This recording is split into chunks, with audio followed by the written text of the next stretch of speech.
speaking of managers, and I hate kind of to do this, but something that came to my mind with Herdman was, does his job maybe depend now on the performance in the Gold Cup because of the rumors that we had of him leaving a little earlier on this year after the World Cup? He had his comments after Croatia, and at the time they were fun and we did our little thing, but kind of since then it's been almost downhill. We've only won one match since then and have lost a trophy.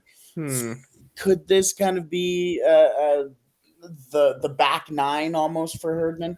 I don't think so. I think the Gold Cup, like I said, like earlier I mentioned the stars, like, you look at the squad of players that's going, it's not the best 11. I think actually the Copa America next year will be probably the determining factor. Mm-hmm. Yeah, I'm very curious to see how the Copa America goes. I think Herdman made a statement today that Canada Soccer needs more resources, more funding for longer training camps prior to these tournaments. I understand that, but I also think that that's international football, right? That's like almost every country. You don't get a lot of time with your national team. You don't get a lot of time to mesh with the players and figure everything out.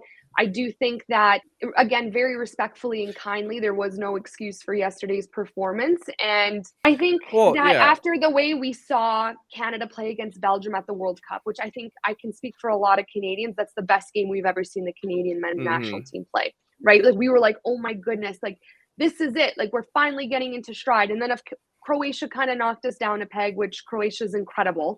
One of the best midfields in the world, and Morocco, right? Like, that was a tough game too.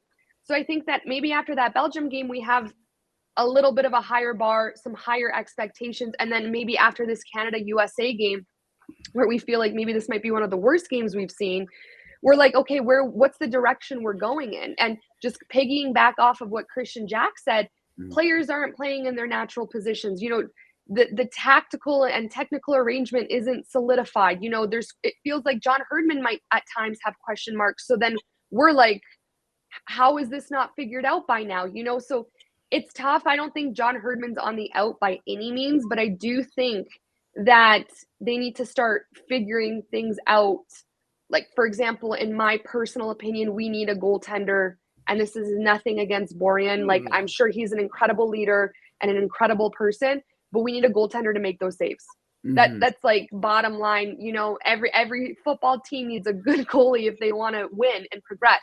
Those are two goals, at least one for sure, that should have been saved. So these are things that as the next couple of years go on, they need to figure out if we want to contend, if we want to score goals, if we want to win games, if we want to get out of the group stage of the World Cup in 2026.